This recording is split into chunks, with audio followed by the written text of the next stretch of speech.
Chaps, bandwagon 11 FPL manager, game week 8. He had a fairly good game week 7, in keeping strong on the league as well, league table. What can we expect from you this game week in terms of changes to your team? What are your transfer plans? Wow, thanks for the question. It's quite a difficult question, actually. To be honest, it's a roller coaster week in terms of transfer plans. But what I can tell you is that if you have a look at my team, I've already made 2 transfers. I've already transferred in Trippier and Madison, and I took out Saka and Estupina. And considering the news that just broke through today with Estupinian, hindsight, getting Trippier was a good decision. But with the roller coaster week that it is, it could get worse in terms of Botman and other players like Saka, who limped off during the week in the Champions League game. But obviously, I don't have them. Yeah, it's going to be difficult. It's going to be difficult. There's even a possibility of the wild card. I'm just hoping and praying that my City players come back from the game without any injuries. And if that's the case, then I might make one more transfer, which will then obviously mean I will take a hit. But other than that, at the moment, it looks like I will not be using the wild card if everything stays as is. Thanks, chaps. Mr. Consistency. Bandwagon 11. I like it. You've been very consistent. But I'm very, very surprised that you still have Mr. Bruno Complaining Fernandes. Take us through. Why such faith in the man? I can't say that's a good question, but anyway, I will answer it. Look, Bruno. Well, as a Man United fan, I thought, you know what, it's Crystal Palace, and the team recently came back from 2 wins in a row. And they were playing at home, and they normally do well at home. So, it was a good fixture for them, even though they're not playing that well. And I obviously that week I did not want to make any transfer. That was the only reason. If I wanted to make a transfer during that week, I would have taken out Bruno and bring in somebody else, like a Madison or because they're playing Liverpool, I would have probably put in somebody else. But it was just part of my plan that I didn't want to make a transfer. So hence that's why Bruno was still in the team. Right now, the only reason why he's still there, look, it's not that, I really have faith in him. It's just solely that I've already made my transfers, and those transfers were strictly because, the impending increase of the, in value of the players that I want in terms of Trippier and Madison. So I had to jump on those, and Saka was, I think, if I'm not mistaken, was going to drop in price, so it was going to kill me effectively. So I had to jump on that. So Bruno wasn't really an emergency type of transfer that I needed to do, so hence that's why he's still there. But if Botman is fine, and if I want to be greedy, I could do it. I mean, I think for me, Bruno is just there as an enabler. If I want to downgrade to somebody like Bowen, or maybe if I want to increase to somebody like Saka again after this game week, then I could do so because I do have money in the bank to do so. Or even if I want to take a hit and get Son, I can do so because I do have money in the bank as well. So so that's strictly why Bruno's there for this week at the moment.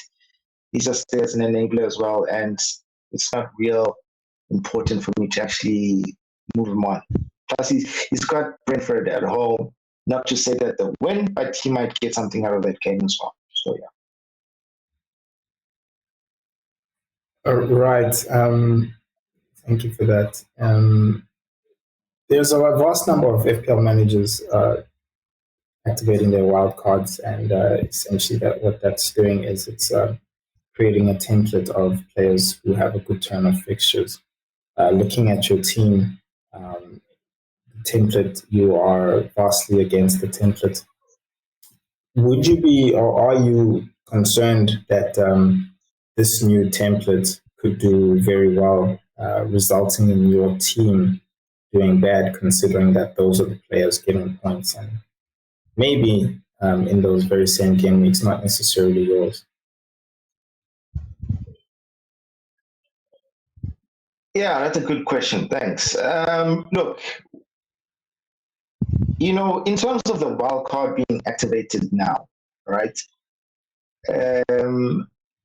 Yeah, as a manager, you gotta, you do worry about these things.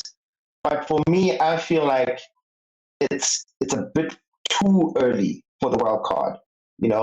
Especially hearing news that there could be a double game week coming later on in a couple of weeks, game week 18, somewhere there for Man City and so forth. And in terms of trying to get Salah later on in about 2 or 3 game weeks.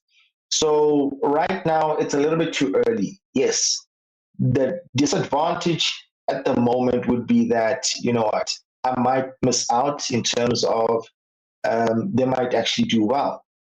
But I know that when I do activate my wild card, it gives me a chance to, get an advantage over those that have already hit their wild card, because obviously when I hit my wild card, it will be at a time whereby some of the other managers are not having such a good squad for that particular period, So I tend to see it that way. So for now, I think it's just a matter of, just sticking with what I got, hoping for the best, and yeah, sticking to my plan. So far, my plan and strategy has, in a way, sort of like worked for me. So yeah, I'm just hoping for more consistency in terms of that for the next couple of for this game week, particularly because a lot of managers are hitting the wild card. So yeah, so at the moment, I'm worried, but at the same time, not that stressed. So yeah. I see there you've got Haaland on the captain and Alvarez as a vice captain. I mean, these are 2 players playing in the same team. Don't you fear that one might be benched over the other? Take us through why you feel that you're giving both these guys that opportunity. Well, to be honest, I haven't really thought much about captaincy for this upcoming game week. Yeah, we all know Haaland is the outright favorite captain, so that's why it's still on him. But there are other brave managers thinking about giving other players, the armband. But for me, right now, it'll still stay on Haaland. Look, there is a chance that he might not play, but based on what I saw today, I saw that City, Alvarez was on the bench. So, which makes me believe that over the weekend for the Arsenal game, Alvarez will definitely start that game. So I'm assuming that they'll probably save him for that game. So, yeah, and Haaland started in the Champions League game. So, yeah, look, it's looking good. So hopefully Alvarez will play in that game. And if Haaland doesn't, play for whatever reason, then at least it's on Alvarez. But yeah, like I said, I haven't really given much thought in terms of captaincy at the moment. And I'm not that type of guy to really take risks for captaincy. I like to play it safe. At the moment, for my team particularly, there isn't another standout captaincy choice at the moment. If you look at my team, nobody there has the quality that Haaland has, or should I say, can deliver like Haaland has this season. So, yeah, for now, it's still on Haaland.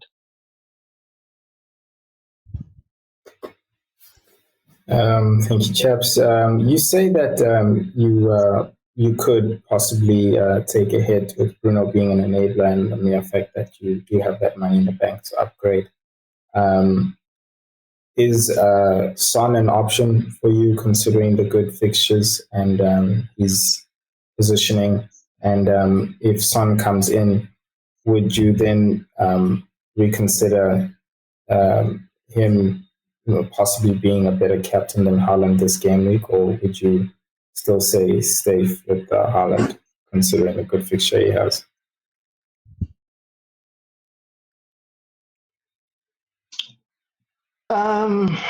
You know what? I was thinking about this earlier on.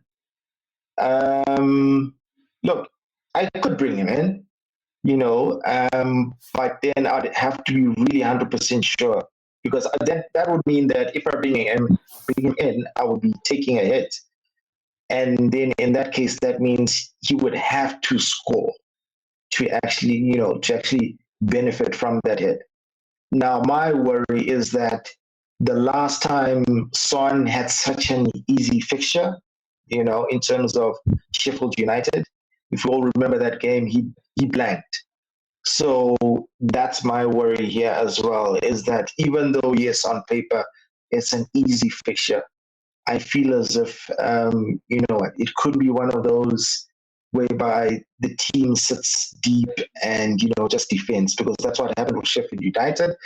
That's what my Luton do, so for me, I don't want to really take that chance, especially since now I'll have to take a hit. So, no, I'd only bring him in if it was maybe, for instance, Odegaard picked up an injury, or if Bruno had an injury as well, then maybe possibly I'd think about bringing him in. But for now, no. And in terms of captaincy, if I did bring him in, I'm sorry. I think I'd still pick Haaland. It's just Haaland has got that thing about him whereby even if it's Arsenal, he can still bag that hat trick, Whereas with Son, he's got that thing where he's a little bit inconsistent. You never know when it'll happen. So yeah. No, thanks, chaps. I'm sure you've also heard that there's been a lot of talk with the curse of the left backs. What's your take on it, and how would you advise other FPL managers to deal with such talks and them shaping up their teams?